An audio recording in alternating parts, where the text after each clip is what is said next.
Hey guys, so the attendance tonight was 2,600. There were no transports. Nobody was transported tonight. The performance of the night went to Rodriguez, Miradov, Chandler, and Poirier. They all won $50,000. Congratulations.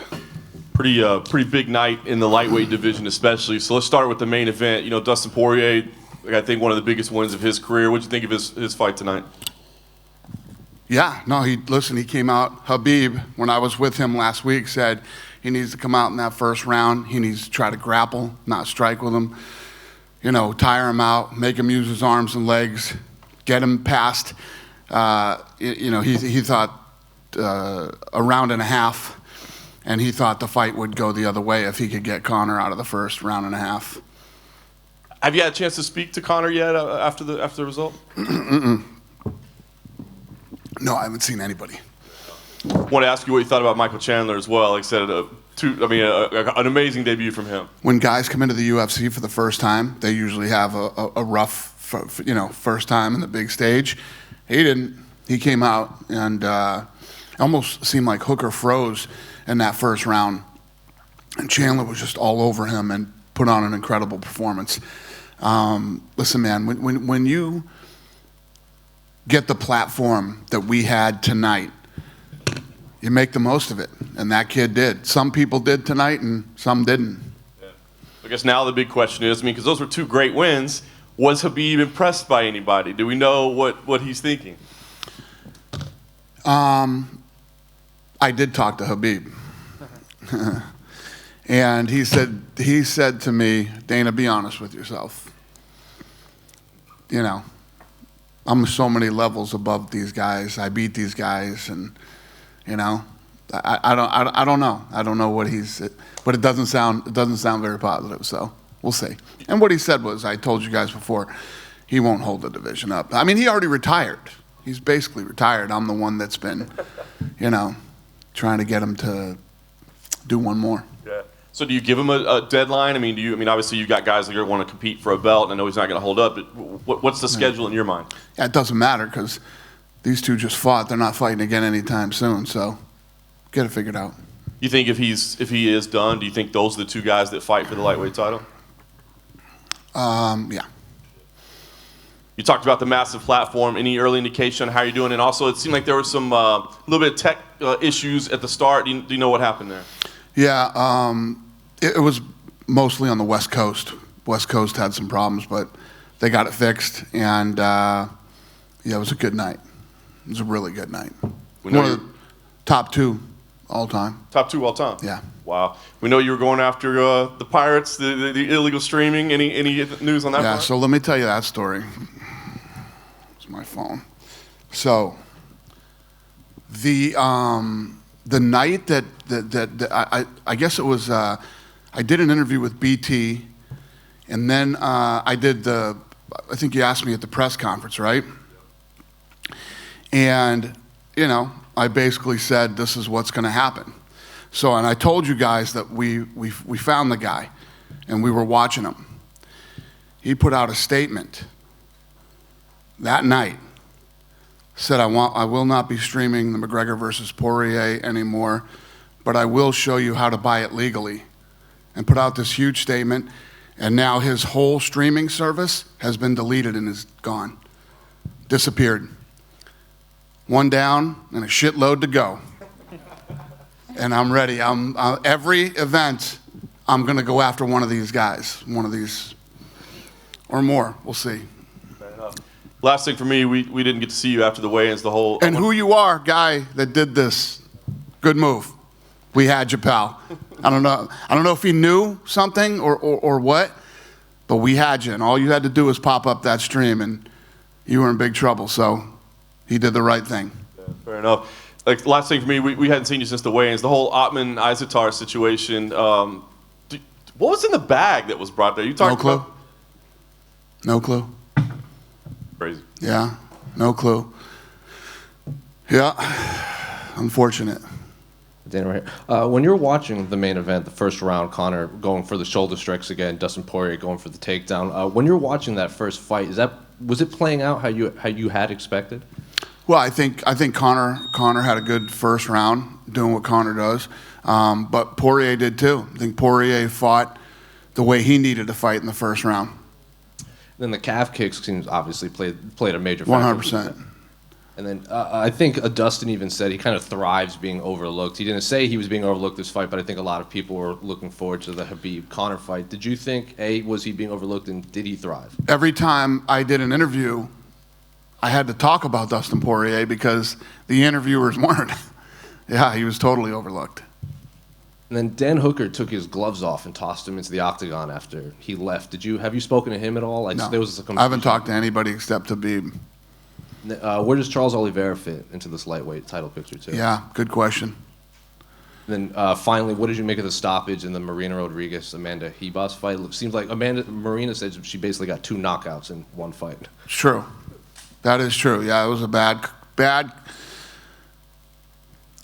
You know, he got too close to it to make them think that it was over, and then the second stoppage was good.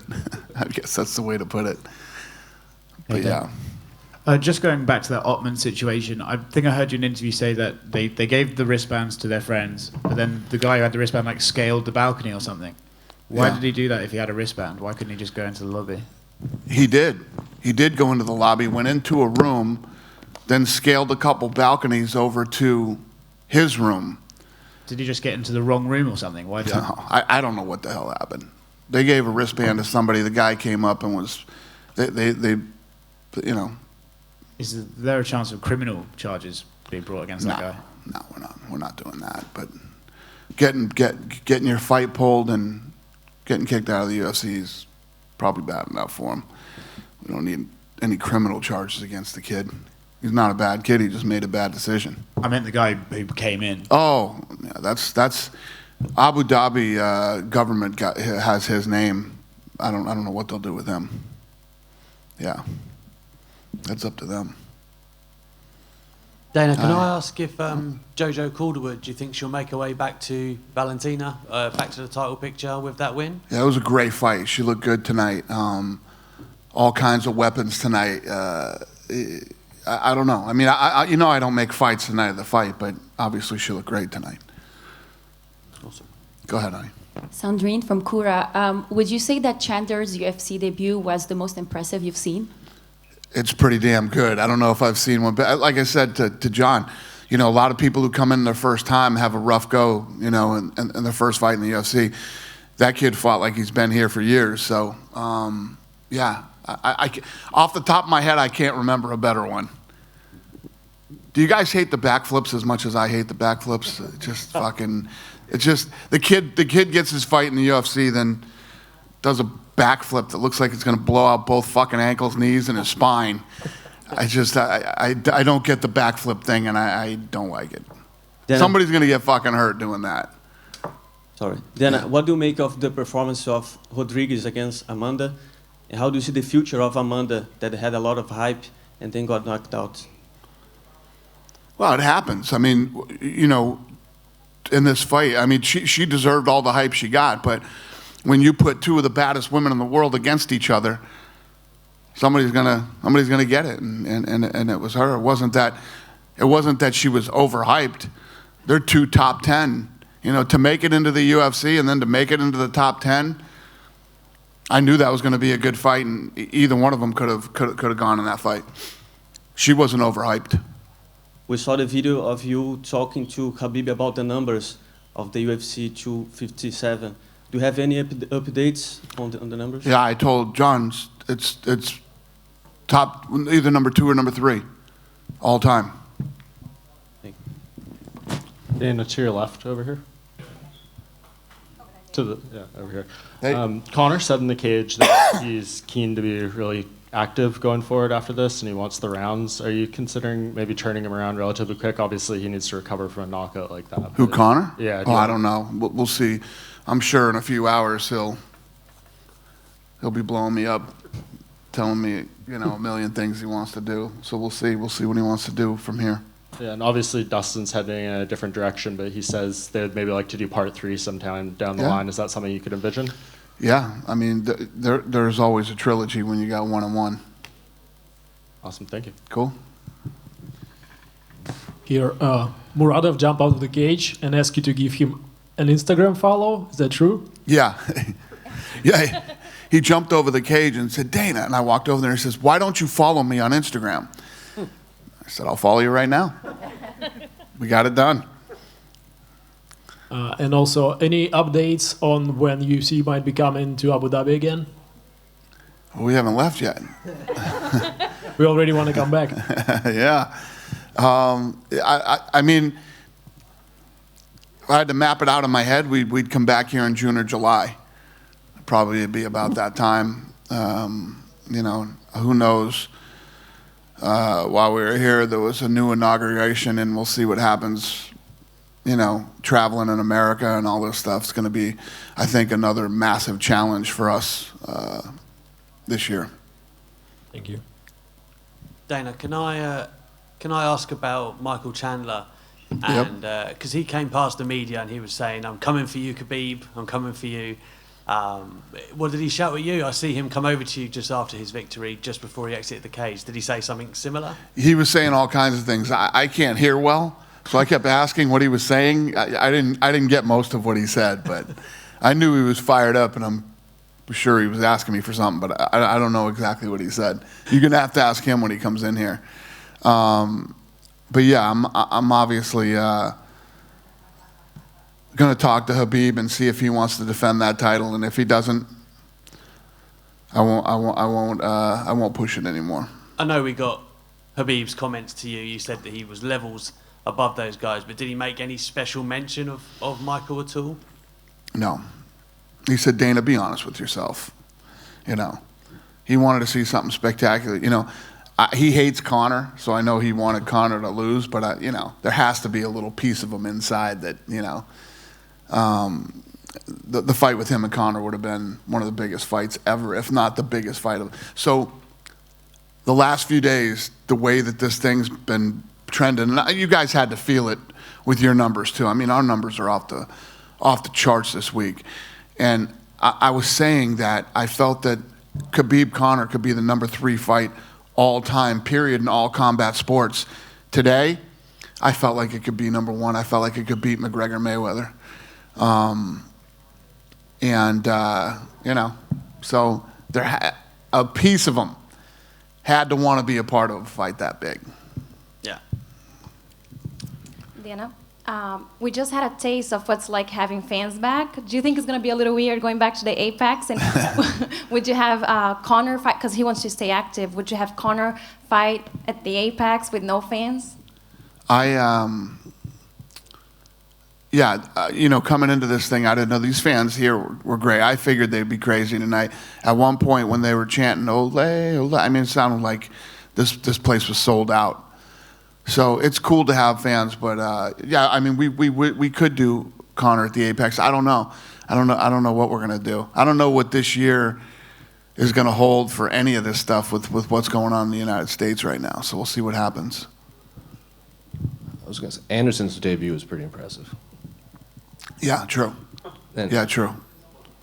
And what'd you say about travel might be more difficult under this administration? Yeah, it sounds like things are tightening up over there and talking about 14-day quarantine like Canada and stuff like that.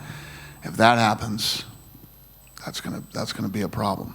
If you do come back here, because I know some people, they have to quarantine for, I think, 10 days or something like that, and they missed that window and had to resell their tickets. Is there anything we can do about that so fans don't get to miss What it? happened? I think some people had bought tickets, but they missed the window for quarantining to get into Abu Dhabi, so they had to sell their tickets because they couldn't go. Is there anything that can be done about that if you do come back here? Listen, I'm trying to do everything we can do. I mean, this situation's never going to be perfect. But Abu Dhabi is as close to perfect as you can get. I might have to move here this year. Yeah, it's as close to perfect as you can get. I mean, the way that these guys do everything in this country is done to the best of everybody's abilities. It's incredible. Dana. Yes. Here. You already talked a little bit about Oliveira, but there's an interview that you that you said that just engage is the fight to make for Oliveira. Is that the idea? For who? Oh, I don't know. I listen, I didn't make any fights tonight. We're just talking, people are throwing theories at me. Theoretically, what do you think of this? I didn't make any fights tonight. I didn't agree to anything. We're going to go home. Tuesday is matchmaking. We'll start figuring stuff out. Go ahead. Yeah. Based on your personal knowledge of Conor, how do you think he would react to this defeat? I mean, as a personal opinion. Yeah, I think it'll make him hungry. I think it'll make him hungrier. There's two ways this goes. Hungrier or I'm done. He's got the money. I mean, when you think about it, I'm a huge Rocky fan. This is like Rocky 3, okay? When you get off a 310-foot yacht, you know what I mean? You're living that good life. It's tough to be a savage, you know, when you're living like he lives and has the money that he has. You know, on his way up, he was a young, hungry kid, didn't have any money, and he wanted nice things. He wanted nice suits, nice cars, nice houses. He's got everything he ever wanted, you know. So I don't know. It goes this way or that way. Yep. Thanks, guys. Have a safe trip home.